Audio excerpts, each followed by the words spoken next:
딥하게 입체적으로 격투기를 파겠습니다. 임뎁스 MMA. 저는 남우철이고요. 저와 공동 진행을 맡고 있는 이정수 기자님. 안녕하세요. 뭐야? 네, 이정수 기자님. 네네. 좀 밝고 경쾌하게, 유쾌하게. 네. TJ 딜라쇼의 스텝처럼 약간 그런 텐션으로. 좋습니다. 네. 3월 5일에 있는 UFC 285. 지금 완전 화제의 경기. 존 존스 대 시릴 가네. 그 시합을 좀 예상을 하고 싶은데 사실 저희가 존 존스 대 은간우. 그쵸. 네. 그 시합에 대해서 저희가 좀 컨텐츠를 제작을 하고 많이 기대를 했어요.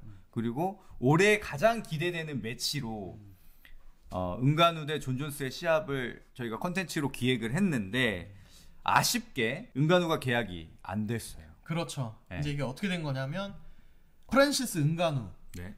UFC 챔피언이 UFC와 재계약을 안 하게 된 거예요. UFC에서는 방출이라는 표현을 썼고 은간우는 이제 재계약을 하지 않았다고 썼는데 어쨌건 벨트를 가진 은간우가 UFC에 더 이상 머물지 않게 되면서 그 자리가 UFC는 공석이라고 판단해서 이제 공석의 챔피언 벨트, 헤비급 챔피언 벨트를 두고 시릴 간과 존 존스가 3월에 맞붙게 된 거죠. 네. 근데 은간우 계약 조건을 뭐 정확하게는 아니지만 은간우의 인터뷰를 통해서 저희가 들었을 때는 계약 조건이 굉장히 좋다고 저는 생각을 했거든요. 일단은 파이트 머니가 파격적으로 인상이 됐어요. 그죠? 그리고 자기가 원하는 경기 수만큼만 또 계약을 할 수 있게 됐고. 근데 왜 계약을 안 했을까요? 우리 은간우 선수가. 은간우가 이제 계약이 안 됐다는 뉴스가 나오고 나서 아리엘 헬완이라는 미국의 기자가 있습니다.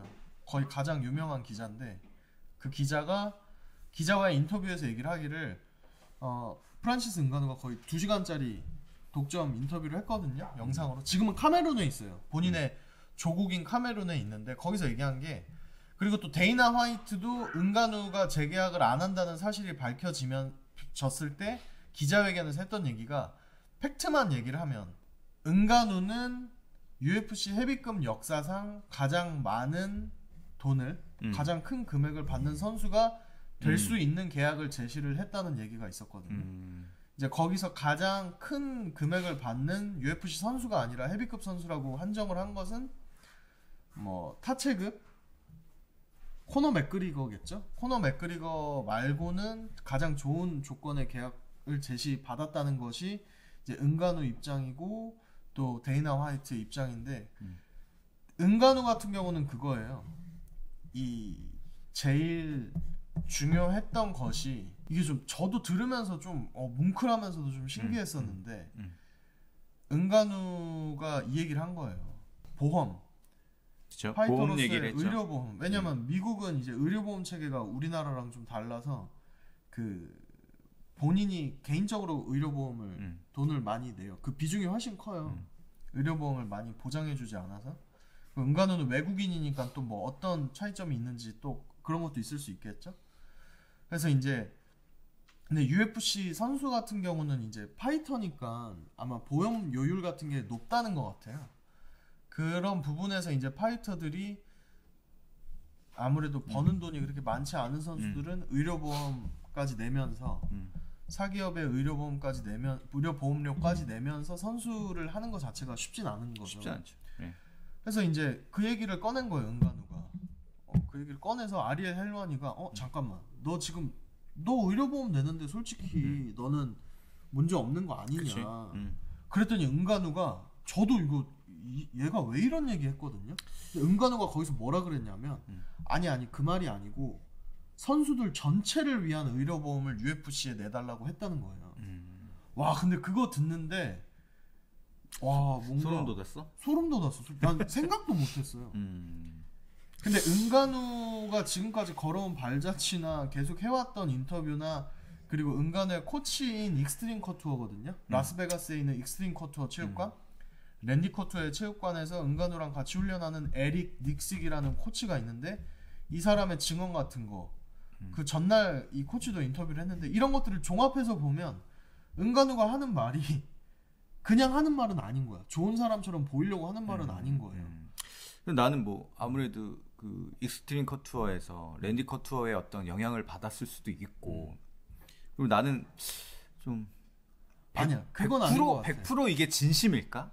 그건 모르는 거지. 라는 생각도 좀 했어요. 우리가 그거를 판단할 수는 없는 거고 나로서도 뭐 선수들이 뭐 마쿠에서 다르고 뒤에서 다르고 뭐 이런 거 많이 봤지만 랜디 커투어는 일단 은간우한테 어떤 조언을 했냐면 은간우야 너 UFC랑 각 세우지 마라는 얘기를 했어. 왜냐면 랜디 커투어가 UFC랑 계약 관련해서 법정 소송을 하면서 제 기억이 맞다면 거의 100만 불 가까이 썼을 거예요. 60만 불인가 70만 불 막 그렇게 썼을 거예요.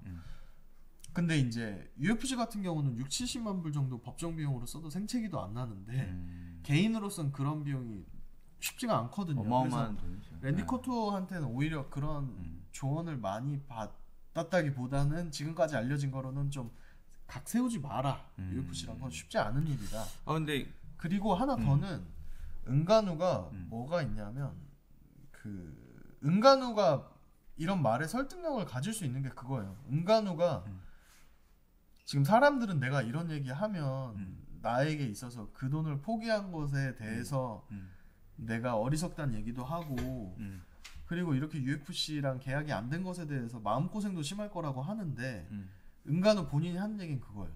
은간우가 어렸을 때부터 카메룬에서 그 모래 광산에서 삽질하면서 자란 사람이에요.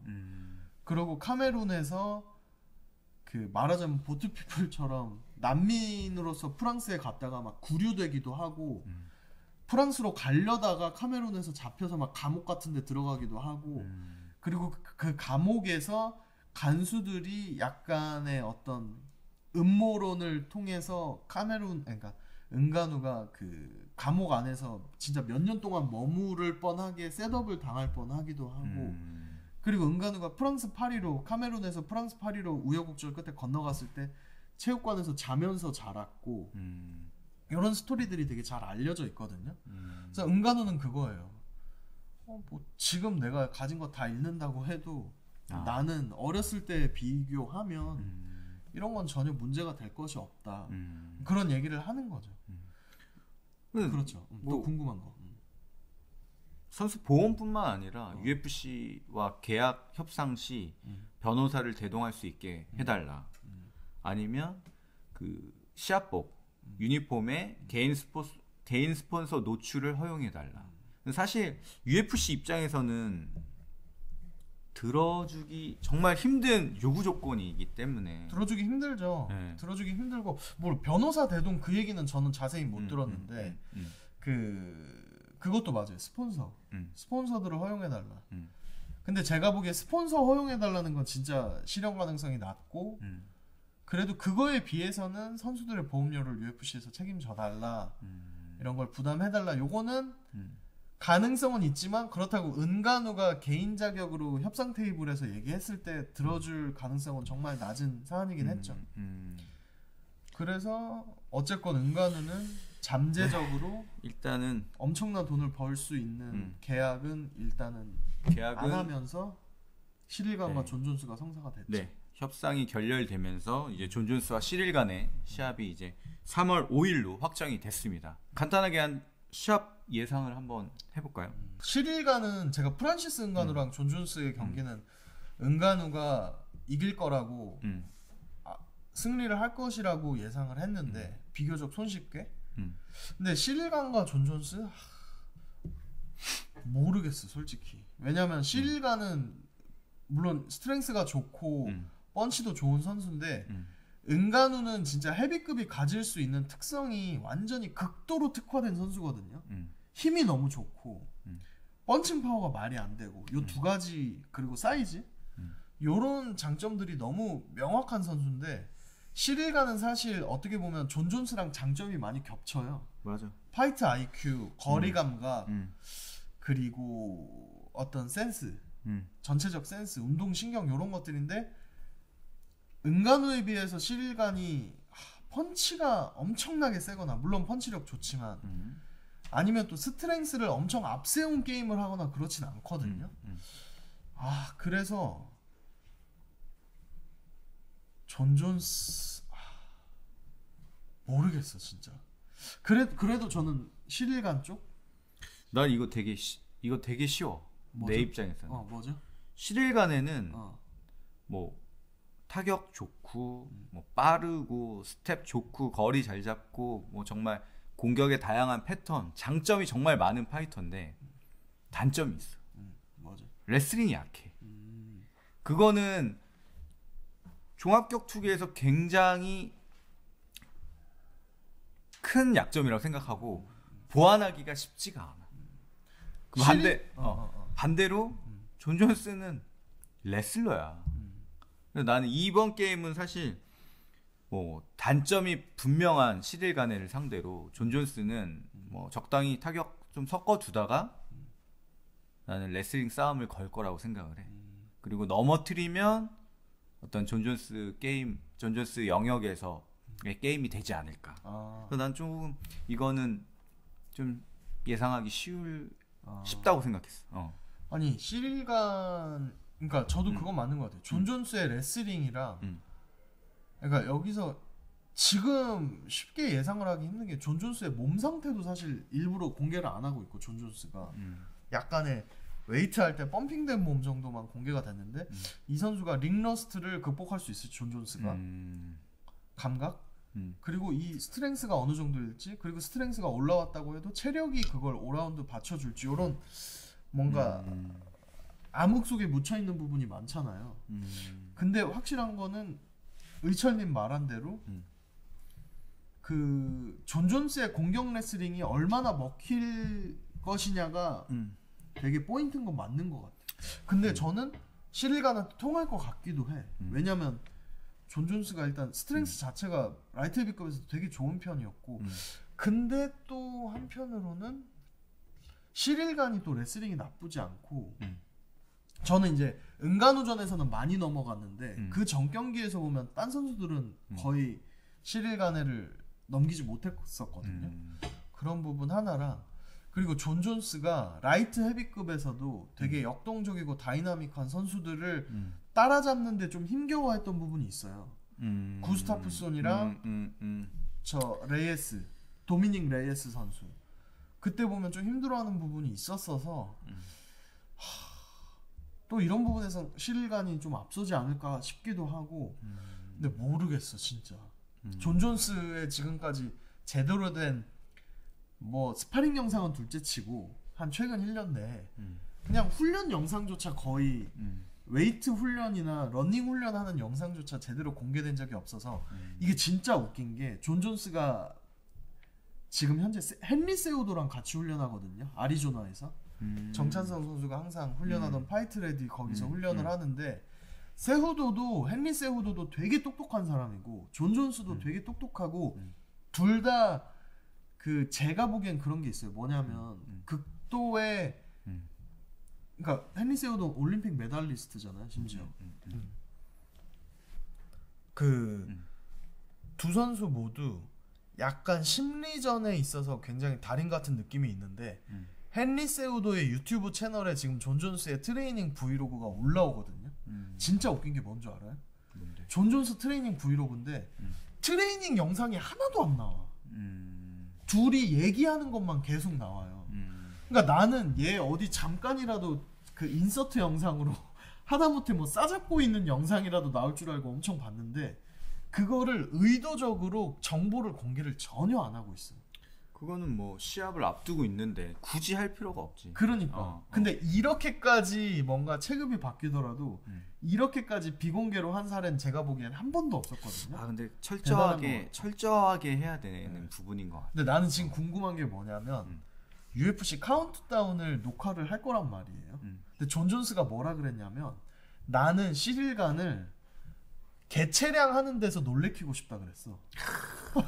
뭔가 그러니까 11간에 그거 듣는 순간 또 더 복잡해지. 얘 진짜 뭐 아무것도 공개를 안 하려나? 근데 저는 궁금한 게 카운트다운 녹화할 때도 앉아서 인터뷰만 하려나? 그럴 수도 있지. 연습을 하는 걸 안 보여주려나? 그럴 수도 있지. 아니면 요즘 을지로의 젊은 친구들처럼 힙하게 오버사이즈 옷을 입고 훈련을 하려나? 뭐 이런 생각이 들고 참 진짜 궁금해. 일단은 뭐 존 존스는 헤비급으로 자기는 월장을 하겠다라고 예전부터 얘기를 했었고, 그리고 어떤 헤비급에 맞는 스트렝스를 갖추기 위한 트레이닝도 오래 했고, 저는 준비 기간 충분히 있다고 생각을 하고, 시릴 가네를 상대로 좀 좋은 경기 할 수 있을 거라고 예상을 합니다. 레슬링이 시릴 가네에 비해서 훨씬 더 강하다. 네. 그거 맞는 것 같아. 저는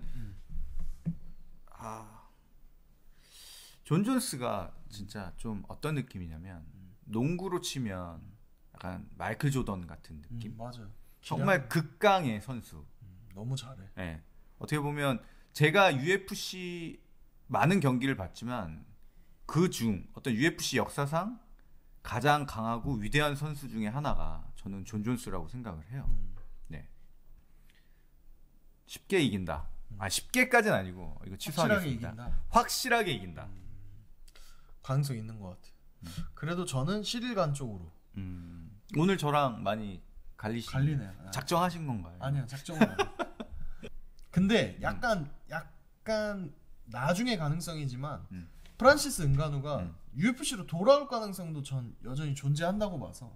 그건 복싱이나 다른 MMA 경기를 하고 UFC로 은가누가 돌아올 가능성도 나중이지만 존재는 한다고 봐서 이 간과의 2차전이나 존 존스와의 경기도 아직 완전히 사라진 얘기는 아니다. 그렇기 때문에 이번에 존 존스가 어떤 경기를 펼치는지가 중요할 것 같고. 중요하죠. 또 이번에 8경기 재계약했다고 저는 알고 있는데. 존 존스는 사실상 이제 UFC랑 거의 커리어를 마감할 가능성이 되게 커졌고 또 지금 약간 여기서 다크호스 하나가 스티페 미오칙이거든요. 미오칙은 이 간과 존 존스 승자와 7월에 맞붙고 싶다 이런 얘기를 벌써 하고 있는 그런 상황입니다. 네. 일단 존 존스의 어떤 헤비급 월장으로 UFC 헤비급의 좀 긴장감도 더해지고 맞아. 좀 흥미를 더해가는 것 같습니다. 저희는 또 여러분의 선택이 궁금합니다. 여러분의 선택은 댓글로 남겨주십시오. 네, 마치겠습니다. 감사합니다.